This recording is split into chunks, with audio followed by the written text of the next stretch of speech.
سربراہ کارواں ملت اسلام ہے، سربراہ کارواں ملت اسلام ہے، فاطمہ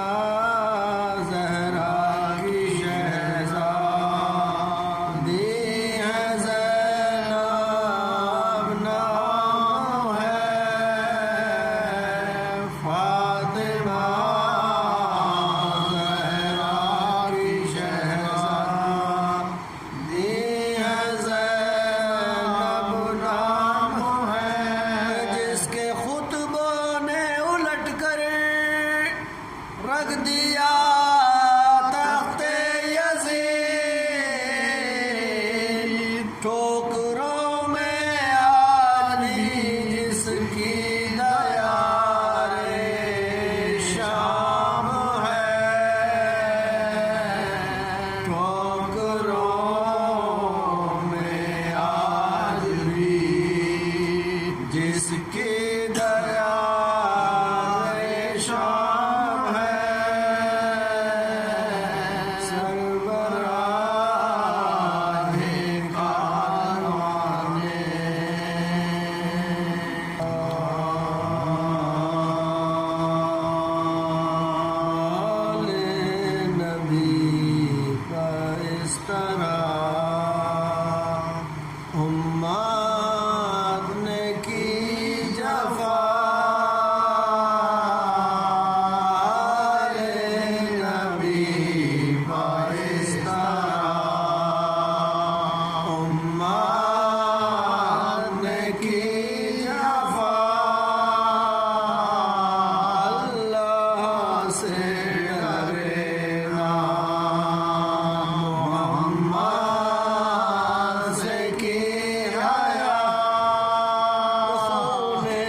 علمدار نے دیکھا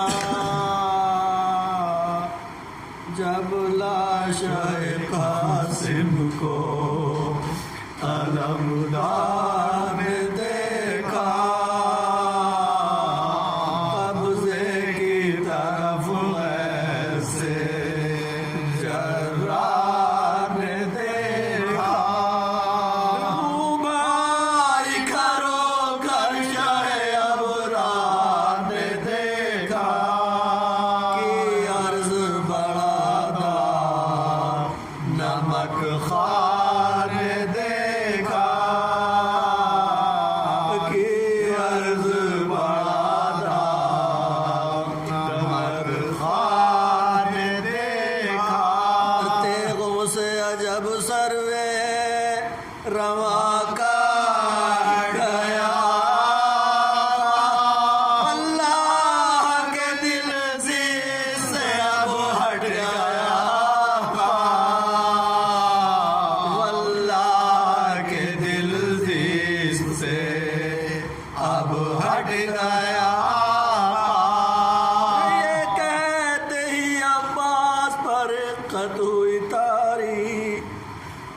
خشکا سے برسے صفت ابر بہاری گھبرا کے کہا شاہ نے کیوں کرتے ہو زاری اچھا وہی ہوئے گا جو مرضی ہے تمہاری اچھا وہی ہوئے گا جو مرضی ہے تمہاری آزردہ نہ ہو منہ سے بس اب کچھ نہ کہیں گے تم جسم میں ہو روشنا تمہارا بھی سہیں گے تم جسم میں ہو خوشنا تمہارا بھی سہیں گے عباس گرے پاؤں پا گردن کو جھکا کر رونے لگے بھائی کو چھاتی سے لگا کر اور بانوں سے کہا غش سے سکینہ کو جگا صدقے گئی دیکھا ہو چچا جان کو جا کر صدقے گئی دیکھا ہو چچا جان کو جا کر اس طرح جو شہداء روتے ہیں بے سرور سے علمدار جدا ہوتے ہیں بے سرور سے علمدار جدا ہوتے ہیں بے اور یہ سنتے ہی گھبرا کے چلی وہ بے آس اودے ہوئے جاتے تھے لبے لال یہ تھی پیاس زینب نے کہا آتی ہے لو عاشق عباس نے گودی میں لیا بڑھ کے بسد یا عباس نے گودی میں لیا بڑھ کے بسد یا اور بہتے تھے جو آنسو خلف شیر خدا کے سوکھے ہوئے لب ملنے لگی منہ سے چچا کے سوکھے ہوئے لب ملنے لگی منہ سے چچا کے عباس نے رو کر کہا کیا چاہیے جانی شرما کے سکینہ نے یہ کی از کے پانی عباس نے فرمایا بسد اشک فشانی اللہ بجھائے گا تیری تشنہ دہانی اللہ بجھائے گا تیری تشنہ دہانی لو گود سے اترو تو ہم اب جا سکینہ لے آؤ کوئی مشک تو بھر لائے سکینہ لے آؤ کوئی مشک تو بھر لائے سکینہ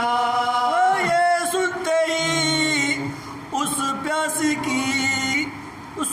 پیاسی میں ایک جان سی آئی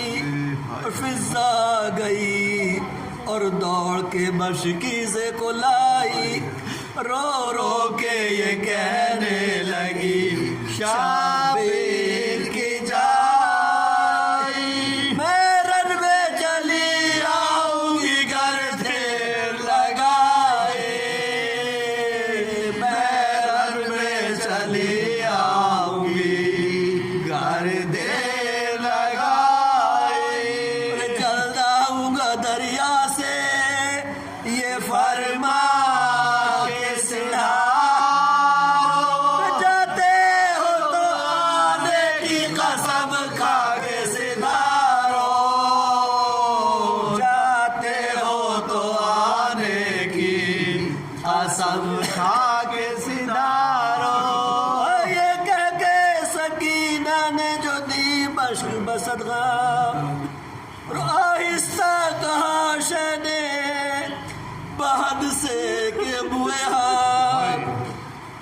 سنبھلا جو نہ دل بیٹھ گئے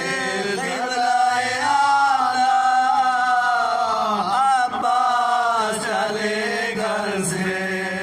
بپا ہو گیا ماتا عباس چلے گھر سے بپا ہو گیا ماتا یوں خیمے کے پردے سے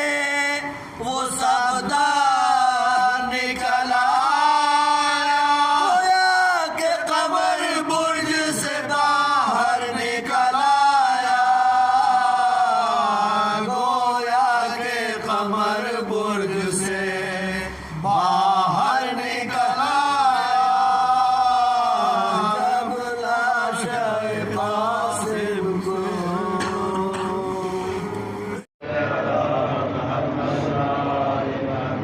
لا حول ولا قوة إلا بالله العلي العظيم. أعوذ بالله السميع العليم من الشيطان الرجيم. بسم الله الرحمن الرحيم. الحمد لله رب العالمين. الصلاة والسلام على أشرف الأنبياء والمرسلين خاتم النبيين سيدنا ومولانا بالقاسم محمد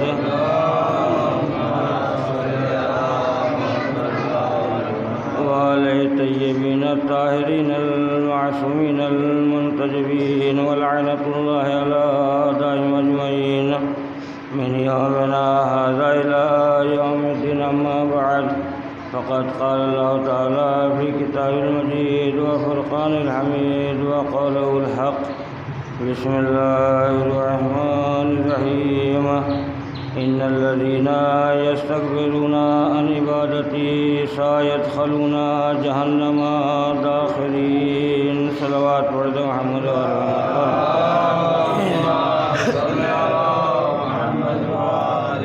عزیزان محترم، پروردگار عالم ارشاد فرما رہا ہے کہ ان الذین یستکبرون عن عبادتی سیدخلون جہنم داخرین. یہ سورہ مومنون میں پروردگار نے ارشاد فرمایا، جس کو سورہ غافر بھی کہتے ہیں، کہ میں متکبر اور غرور کرنے والوں کو، جو میری عبادت سے غرور اور گھمنڈ کرتے ہیں، میں ان کو جہنم میں داخل کروں گا. اس لیے کہ جو اللہ کی عبادت سے اکڑتا ہے تو پروردگار کہتا ہے کہ میں اس کو جہنم میں داخل کروں گا. عزیزان محترم، یہ جتنی بھی چیزیں قرآن مجید میں یا اس کے رسول نے جو باتیں بتائی ہیں، یہ سارے اطاعت و فرما برداری سے تعلق رکھتی ہیں. بس ایک دو باتیں اس آیت کے ذیل میں، اس لیے کہ آج کی تاریخ جو ہے وہ عباس علمدار علیہ السلام سے منسوب ہے. آج کی تاریخ، اور یہ 7 تاریخ سے 10 تاریخ تک بہت عظیم اور طریقے سے بہت غم والی تاریخیں شمار کی جاتی ہیں، جس میں چاہے جوان ہو یا بوڑھا ہو یا بچے ہوں، سب وہ غمزدہ رہتے ہیں. اور جب وہ گھر کے ماحول میں ڈھلے ہوئے ہوتے ہیں کہ اس طریقے سے عزاداری امام حسین کرنا چاہیے اور اس طریقے سے بیٹھنا چاہیے اور اس طریقے سے کھڑے ہونا چاہیے، تو ایک ان کو بچوں کو بھی ایک حوصلہ اور جذبہ پیدا ہوتا ہے کہ جیسے ہمارے بڑے کر رہے ہیں اسی طریقے سے ہم بھی امام حسین علیہ السلام کا غم منائیں. اور بالخصوص وہ بچے جو اکثر مجالس میں شریک ہوتے ہیں اور جب وہ محمد کے بالخصوص وہ جناب علی اصغر کے فضائل سنتے ہیں اور مصائب سنتے ہیں کہ ایک بچہ ایسا بھی تھا جو اپنی جان کو قربان کر گیا، تو ان کے حوصلے اور زیادہ ابھرتے ہیں اور بلند ہوتے ہیں. لیکن یہ کہ بہرحال اب ایک چیز اس میں اور پائی جاتی ہے کہ لیکن جو ہمارے بزرگ ہیں اپنے بچوں کے حوصلے پست نہیں کرنا چاہیے بلکہ انہیں بلند کرنا چاہیے. یعنی احساس کمتری کا شکار نہیں کرنا چاہیے بچے کو، بلکہ ان کے اگر کوئی بچہ ہمارے درمیان میں اگر کوئی بچہ احساس کمتری کا شکار ہو گیا تو پھر وہ زندگی میں ترقی نہیں کر سکتا ہے. اس لیے کہ علماء نے اور صاحب اخلاق نے یہاں جو مستند نے لکھا ہے، علماء نے صاحب اخلاق نے احساس کمتری کی بہت زیادہ مذمت کی ہے. اور انہوں نے یہاں تک لکھا ہے کہ اگر کوئی انسان کوئی کار خیر کرنا چاہتا ہے اور وہ اگر انسان احساس کمتری کا شکار ہے، جبکہ اس کی وجہ یہ ہے کہ ایک بچہ ہے اور بچہ دعائیں بھی پڑھنا جانتا ہے اور قرآن مجید کی بہترین تلاوت بھی کرنا چاہتا ہے، بہترین بولنا بھی جانتا ہے اور بہترین مرثیہ نوحہ اس طریقے جتنی بھی دعائیں ہیں یہ پڑھنا چاہتا ہے، مگر اندر سے اس کے اندر یہ احساس ہے کہ اگر میں پڑھوں گا تو لوگ کیا کہیں گے اور کیا سمجھیں گے، ایسا مجھ سے کہیں غلطی نہ ہو جائے، کہیں مجھ سے غلطی نہ ہو جائے اگر میں پڑھوں گا، جبکہ وہ خود باصلاحیت بچہ ہے اور لیکن یہ ہچکچا رہا ہے کہ مطلب اگر میں سامنے پڑھوں گا تو اس دعا میں غلط نہ ہو جائے، زیر زبر نہ غلط نہ ہو جائے اور اپنے آپ کو کم تر سمجھ رہا ہے کہ مجھ سے بہتر ہیں۔ تو علماء نے لکھا ہے کہ یہاں پر بچہ جانتا سب کچھ ہے لیکن وہ ترقی یوں نہیں کر پاتا کہ وہ احساس کمتری کا شکار ہے، یعنی اپنے کے بجائے وہ دوسروں کو بڑا سمجھ رہے ہیں۔ اور اگر اس میں اگر پڑھ رہا ہے، اگر کسی نے کوئی غلطی ہو گئی اور اگر غلطی ہو گئی اور کسی نے ٹوک دیا تو ٹوکنے کا انداز بھی دو طریقے سے ہوا کرتے ہیں، ایک تو بڑا نرم لہجہ ہوا کرتا ہے، سمجھانے کا لہجہ ہوا کرتا ہے، ایک انداز ہوتا ہے کہ تاکہ ایسا انداز کہ ابھی بچہ ہمت ہی نہ کرے کہ آئندہ اس کام کو ہم انجام دے سکے۔ تو بہرحال انداز بھی ایسا ہونا چاہیے ہمارا بچہ کو سمجھانے کا کہ جو احساس کمزوری کی وجہ وہ نکال دے، جب اس کی ہمت بڑھے گی تو یہ آنے والے وقت میں تو ہے وہ امام بارگاہ بھی آباد رہیں گی اور مساجد بھی آباد رہتی ہیں اور آل محمد کے دین کو بھی نشر ہوتا رہے گا۔ بس یہ ہے کہ اس بچوں کو احساس کمزوری کا شکار نہ ہونے دیا جائے۔ جب احساس کمزوری کا شکار ہو جاتا ہے بچہ اس زندگی میں ترقی نہیں کر پاتا اور آگے بھی نہیں پڑھ پاتا ہے۔ تو عزیزان محترم اس لیے کہ بس یہ ہے کہ ہمیں اہل بیت کی اطاعت کی طرف متوجہ رہنا چاہیے اور غور و فکر کرنا چاہیے کہ کس طریقے سے اہل بیت نے زندگی گزاری ہے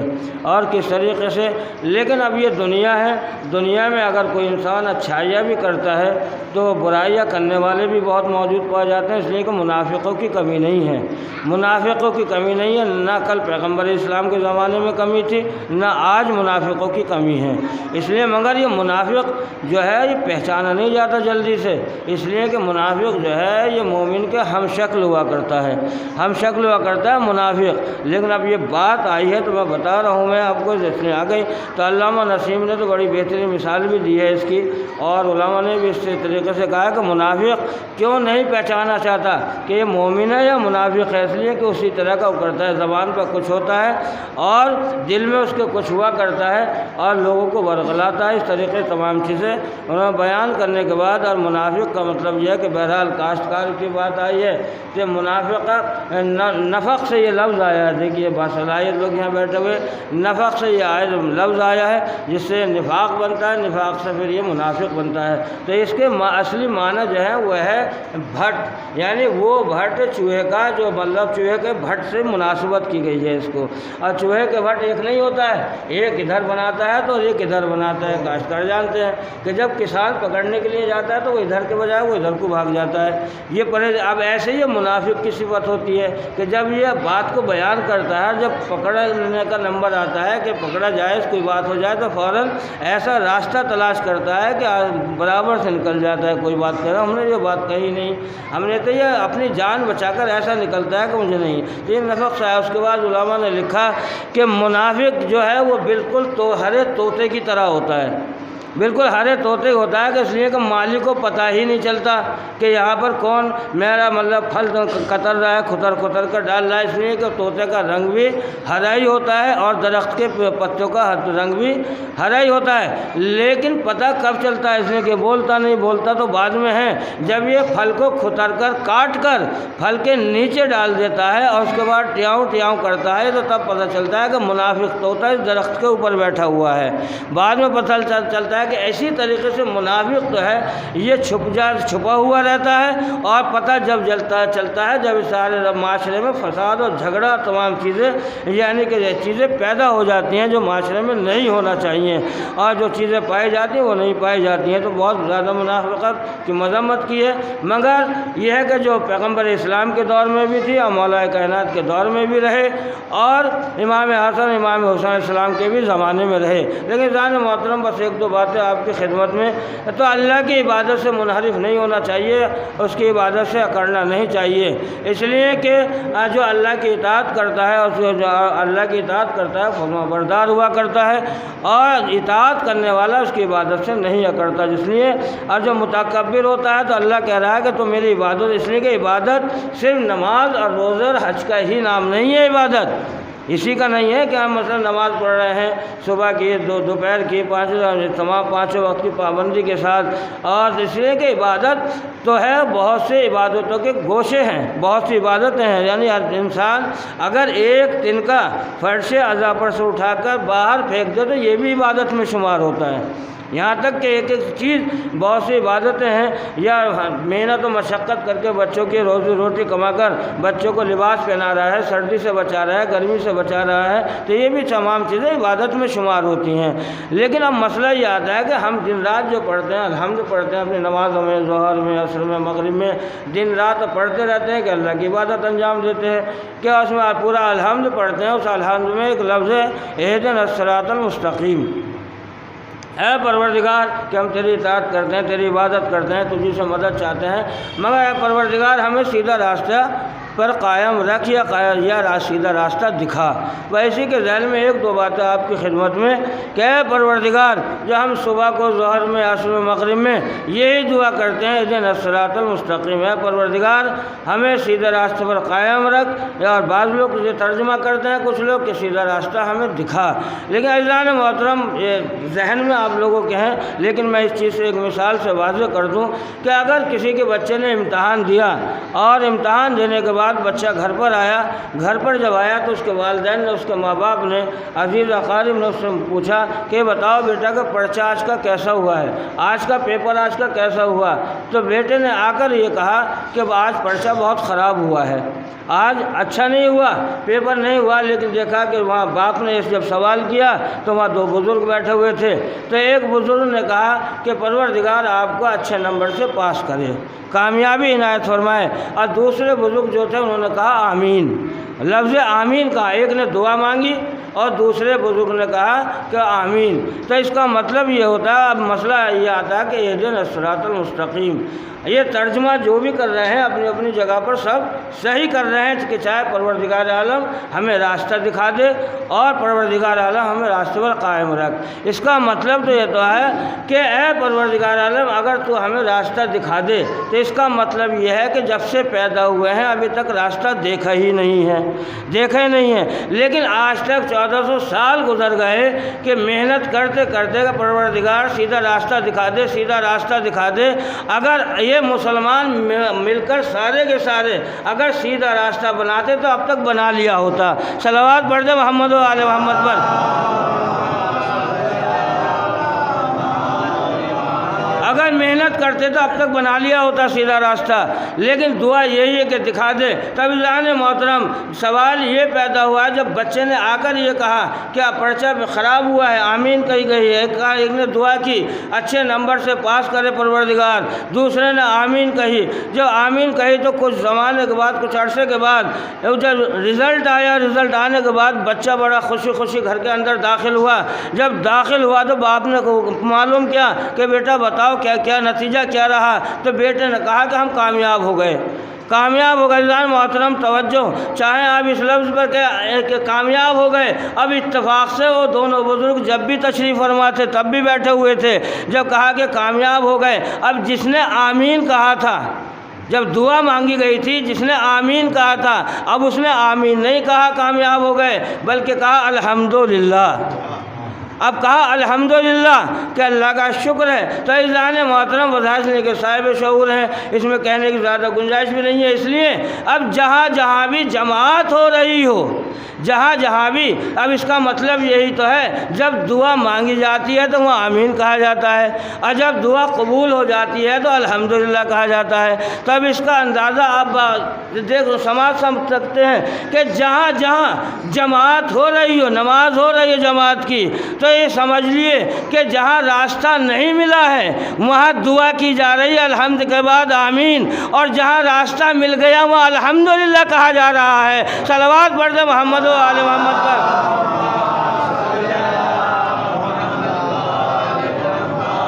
الحمدللہ وہیں پر کہا جا رہا ہے جو یہ دعا کر رہا ہے پروردگار تیرا شکر ہے کہ تو ہمیں اب سیدھے راستے پر قائم رکھ۔ مگر سیدھا راستہ ہے کون سا؟ سیدھا راستہ کون سا ہے؟ اس لیے کہ جو اپنے بنائے ہوئے ہیں ان کا سیدھا راستہ نہیں ہے، بلکہ سیدھا راستہ وہ ہے جس کو اللہ نے بنایا اور اللہ کے بعد غدیر کے میدان میں پیغمبر اسلام نے چنا۔ اس لیے تو روایات میں یہی تو آیا ہے کہ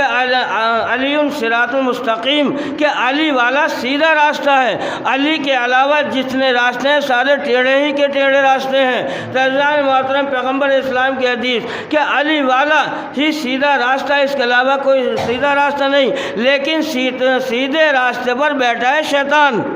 سیدھے راستے پر بیٹھا ہے شیطان، اس لیے کہ شیطان نے تو خود ہی کہا اے پروردگار میں تیرے بندوں کو، تمام بندوں کو بہکاؤں گا الا عبادک المخلصین، مگر ان بندوں کو نہیں بہکاؤں گا جو تیرے مخلص بندے ہیں، جو مومن بندے ہیں۔ تو عزیزان محترم، اب شیطان جب بیٹھا بہکاتا بھی ہے، جب بہکاتا ہے تو اللہ کی آواز آئی اے شیطان، اللہ کی آواز آئی اے شیطان تو میرے بندوں کو بہکا، اختیار ہے، اختیار ہے۔ دیکھ تو اس نے کہا، شیطان کی آواز آئی کہ میں دائیں طرف سے بھی بہکاؤں گا، بائیں طرف سے بھی بہکاؤں گا، سامنے سے بھی اور پیچھے سے بھی بہکاؤں گا تیرے بندوں کو۔ اللہ کی آواز آئی اے شیطان سمتیں 4 نہیں ہیں بلکہ سمتیں 6 ہیں، دیکھ اگر تو دائیں سے بہکانا، بائیں سے بھی، آگے سے بھی، پیچھے سے بھی، مگر اگر کوئی میرا بندہ گنہگار ہے اور غلطی کر آیا ہے، اگر وہ اپنے سر کو سجدے میں رکھ دے گا تب معاف کر دوں گا، اور اگر میرا بندہ اپنے ہاتھوں کو بلند کر دے گا تب معاف کر دوں گا۔ صلوات پڑھ دے محمد و آل محمد پر۔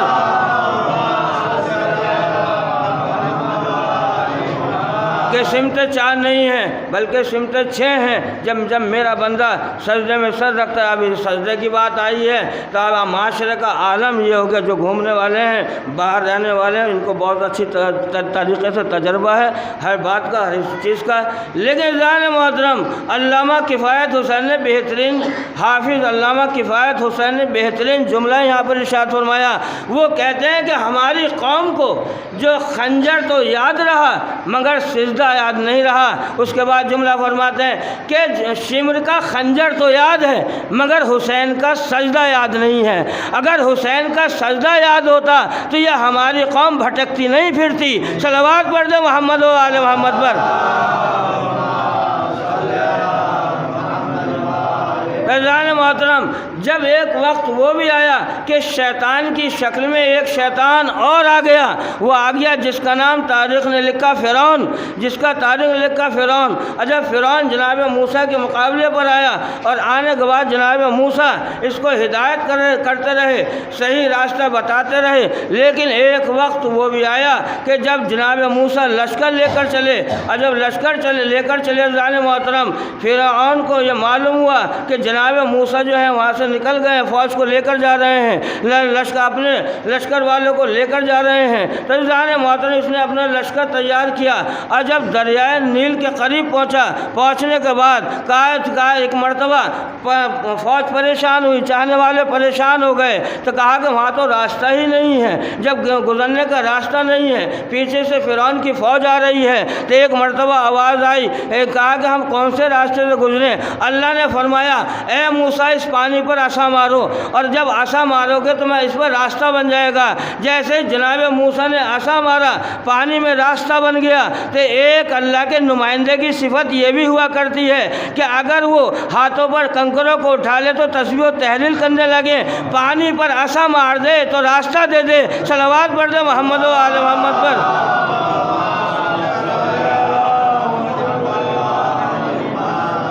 جب ذہنی کا راستہ بن گیا، جب راستہ بن گیا، جناب موسیٰ کے چاہنے والے اس دریا سے گزرنے لگے۔ جب گزرنے لگے تو ایک مرتبہ آپس میں چہمہ گوئیاں ہوئیں کہ ہمیں 12 راستے چاہیے، اور تاکہ ہم ایک دوسرے کو، اور اس میں روشن دان بھی چاہیے تاکہ ہم ایک دوسرے کو دیکھتے بھی تو رہیں کہ آخر یہ کیسے چل رہے ہیں، یہ کیسے جا رہے ہیں، جا بھی رہے ہیں یا نہیں ہیں۔ تو عزیزان محترم، جب یہ جناب موسیٰ نے پھر عصا مارا، 12 راستے بنے، اور بننے کے بعد سب ایک دوسرے کو دیکھتے چلے جا رہے تھے۔ اب جناب موسیٰ آگے اور جناب ہارون جو ان کے جانشین و خلیفہ تھے وہ ہے پیچھے، یعنی 2 عصمتوں کے درمیان میں سے ایک بدکار بھی ہے جسے سامری بھی کہتے ہیں۔ بس سامری بھی ہے۔ تو عزیزان محترم، جب یہ چلنے کے بعد دریائے نیل پہ جیسے ہی فرعون آیا اپنے لشکر کو لے کر اور آنے کے بعد دریائے نیل میں داخل ہوا، فوراً پانی جو ہے جو راستہ بنا تھا وہ اپنے آغوش میں گلے ملنے لگا۔ جب گلے ملنے لگا تو فرعون پھر ڈوب گیا اسی میں، اور سارا لشکر بھی ڈوب گیا۔ جب ڈوب گیا عزیزان محترم، اس سے نتیجہ نکلا کہ راستہ بنایا جناب موسیٰ نے اللہ کے حکم سے، راستہ بنایا جناب موسیٰ نے اللہ کے حکم سے، یعنی اللہ کے حکم سے بنائے ہوئے راستے پر چلا فرعون کا لشکر۔ تو اس سے نتیجہ یہ معلوم ہوتا ہے کہ راستہ نہیں بچایا کرتا ہے بلکہ اللہ کا نمائندہ اور ہادی بچایا کرتا ہے۔ صلوات پڑھ دیں محمد و آل محمد پر۔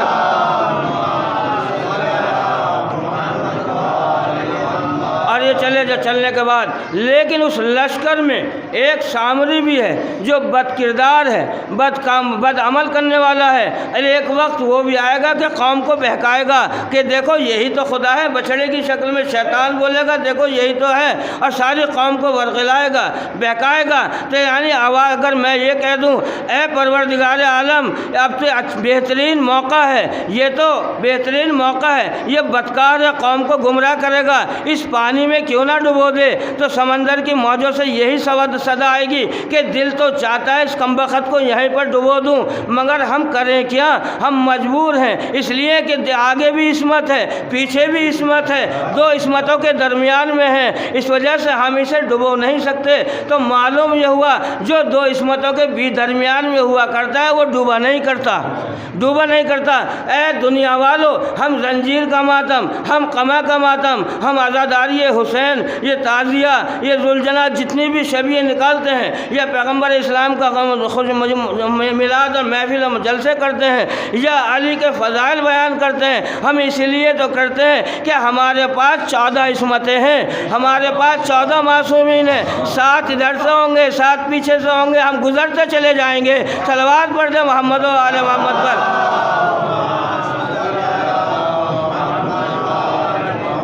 عزیزان محترم، یہ 14 عصمتیں ہیں ہمارے درمیان میں،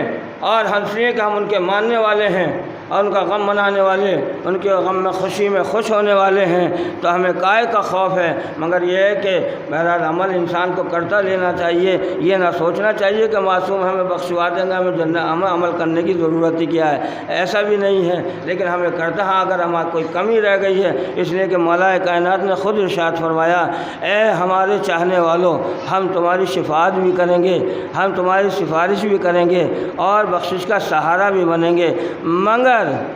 جو واجبات تم سے ترک ہو گئے ہیں اس میں ہم سفارش نہیں کریں گے۔ یہ مولا کائنات کا ارشاد ہے، اس لیے کہ ان کی تو سزا ضرور مل رہا ہے جو اللہ نے واجبات ادا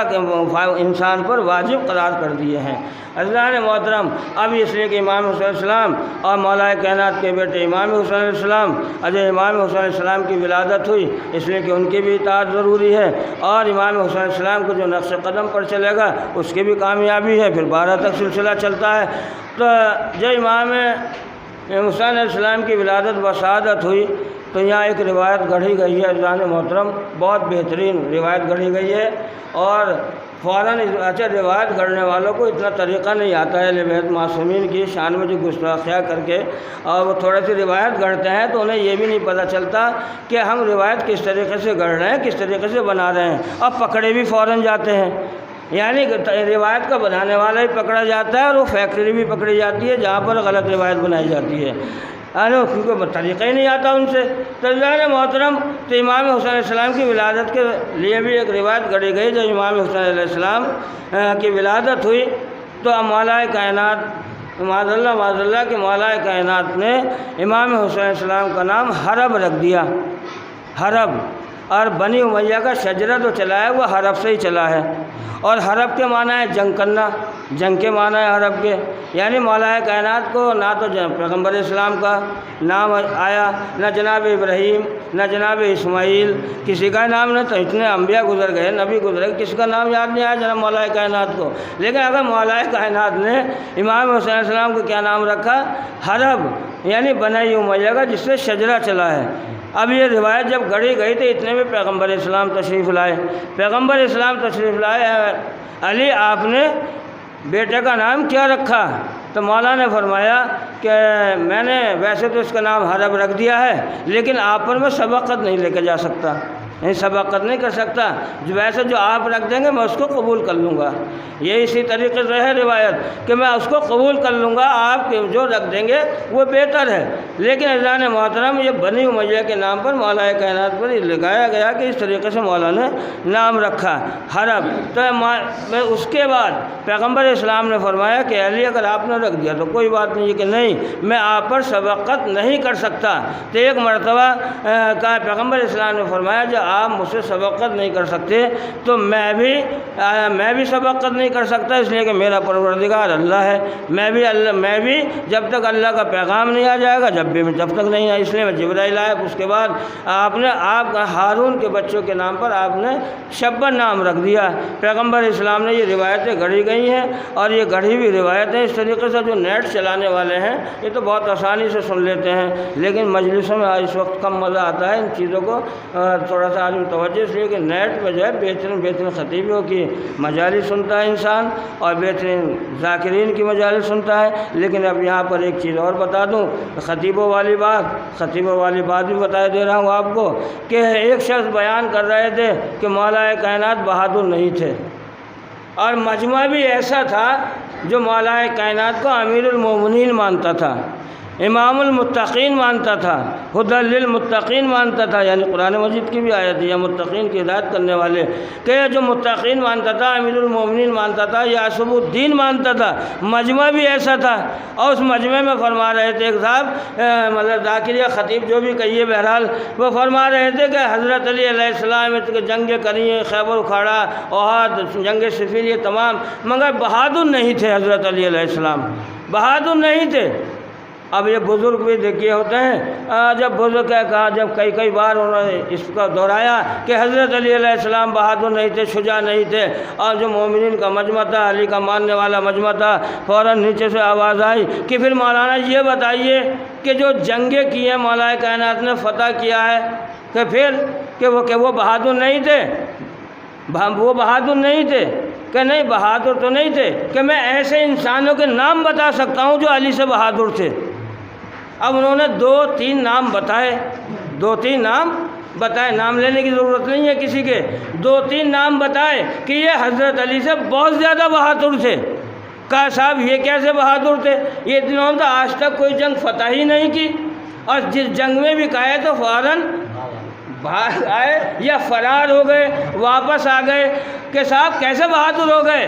کہا بولے یہ تمہیں نہیں پتا کہ حضرت علی کیوں بزدل تھے،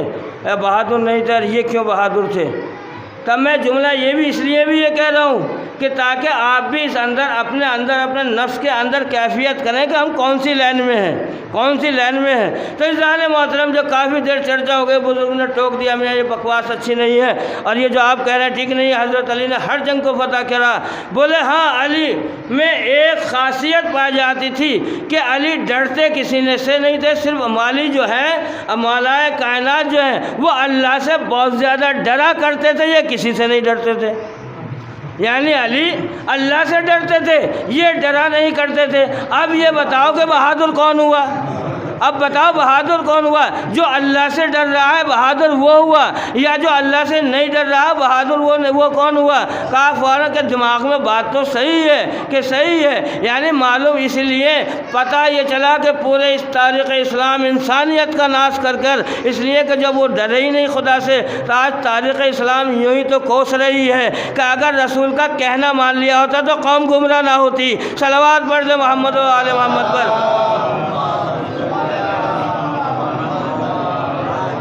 عزیزان محترم، لیکن آج کی تاریخ بہت عجیب تاریخ ہے عزیزان محترم، مگر تاریخ کا مطالعہ کرنے والے نیٹ پہ دیکھنے والے نہیں، موبائل پہ دیکھنے والے نہیں، بلکہ جو کتابوں کا مطالعہ کرتے ہیں، کتابوں کو پڑھتے ہیں، اور وہ جانتے ہیں اس چیز کو آج کی تاریخ کی اہمیت کیا ہے، اور بالخصوص عباس علمدار کی عظمت کیا ہے۔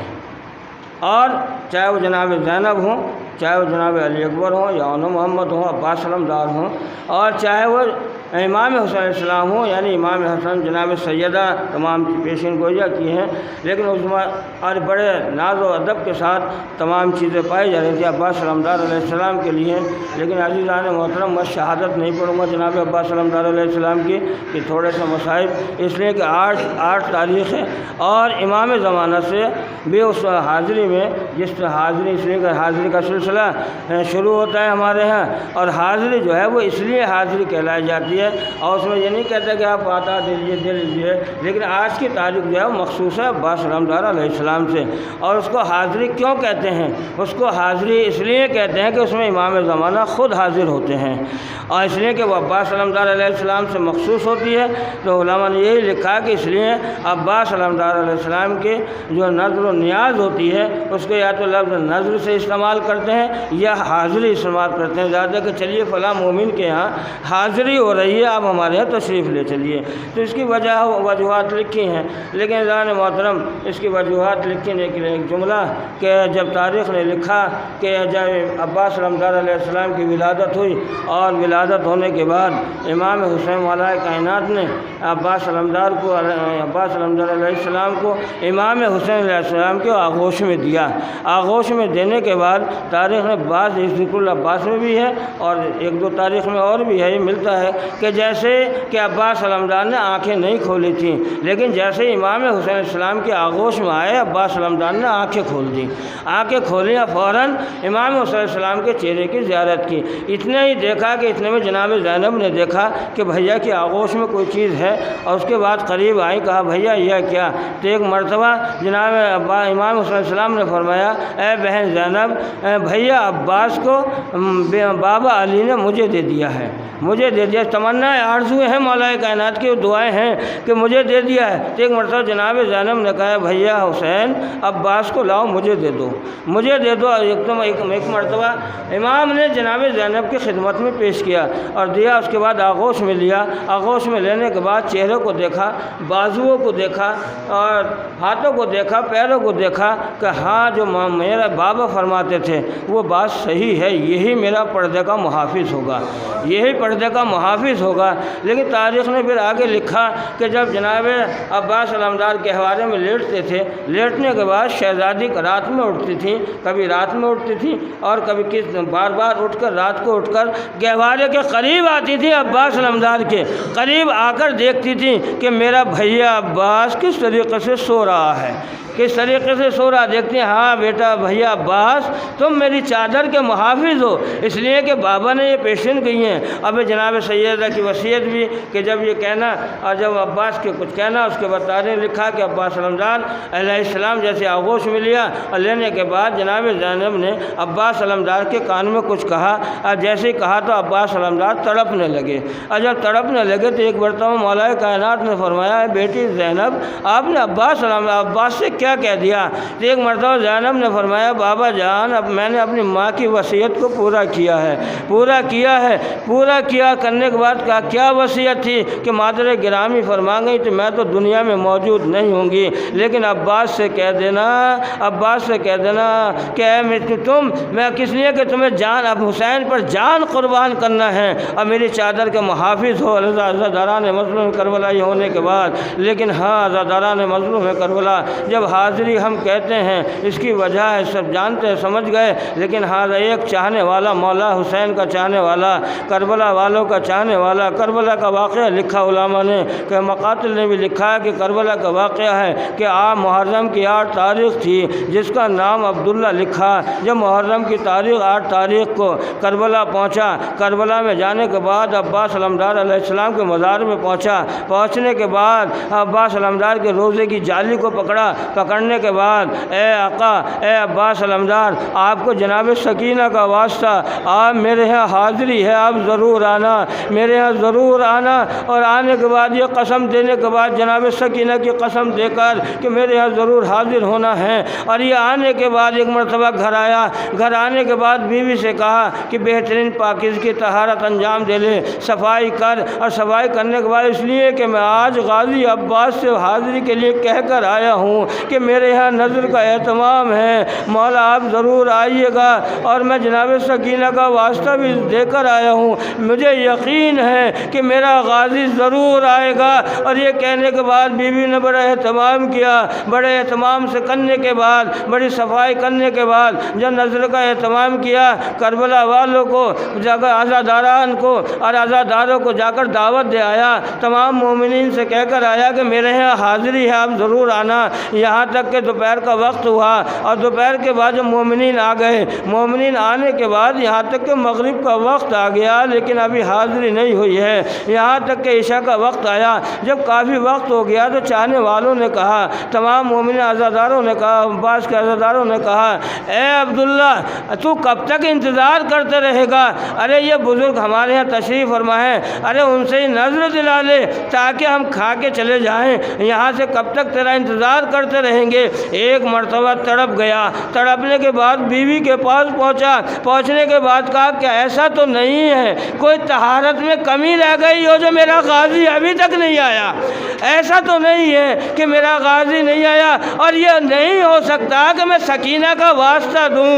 اور غازی نہ آئے۔ ایک مرتبہ مومنوں نے کہا کہ نہیں، جتنا بھی مجھ سے ہو سکا یقین و اطمینان کے ساتھ میں نے طہارت کا خیال رکھا ہے۔ یہاں تک کہ عشاء کا وقت ہوا، جب عشاء کا وقت ہوا عزاداروں نے پھر کہا ارے ہم سے نظر دلا لے۔ ایک مرتبہ پھر تڑپ گیا، تڑپنے کے بعد ایک مرتبہ دق الباب ہوا، دروازہ کھٹکھٹایا گیا، عبداللہ اٹھا، اٹھنے کے بعد دیکھا کہ ایک بزرگ ہے، سر پر عمامہ ہے، ابا اوڑے ہوئے ہیں، اور آنے کے بعد کہتے ہیں عبداللہ میں نے سنا ہے تیرے یہاں عباس علمدار کی حاضری ہے، کہ ہاں آئیے آئیے میرے یہاں حاضری ہے، آپ تشریف لائیں۔ لانے کے بعد مجمع کے بیچ میں بیٹھ گئے، جب مجمع کے بیچ میں بیٹھ گئے کافی دیر ہو گئی بیٹھے بیٹھے، تو ایک مرتبہ مولا کے چاہنے والوں نے کہا اے عبداللہ ارے جو بزرگ آئے انہی سے نظر دلا لے تاکہ ان سے فارغ ہو جائیں۔ ایک مرتبہ عبداللہ آگے بڑھا، بڑھنے کے بعد کہا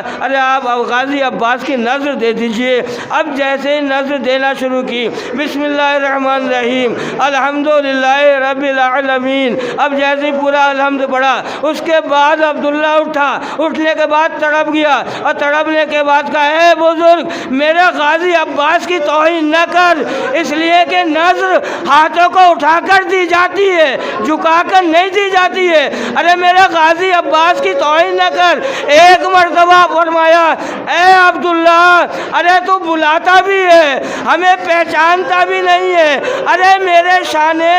دریا کے کنارے قلم ہو گئے، میں کیسے ہاتھوں کو بلند کروں؟ لیکن عزاداران مظلوم کربلا جب عباس علمدار یہ وصیت یہ تھی نا عباس کی، جب عباس حسین پہنچنے کے بعد ارے حسین کا سر، عباس کا سر اپنے زانو پر رکھا، رکھنے کے بعد ایک مرتبہ عباس علمدار نے فرمایا آقا میں یہ چاہتا ہوں، میرا آخری وقت ہے، میری آنکھوں میں خون بھرا ہوا ہے، ارے میرا ہاتھ نہیں ہے جس سے میں آنکھوں کا خون صاف کر لوں۔ مولا نے خون صاف کیا، ایک مرتبہ عباس علمدار نے حسین کا چہرہ دیکھا، دیکھنے کے بعد فوراً آنکھیں بند کر لی،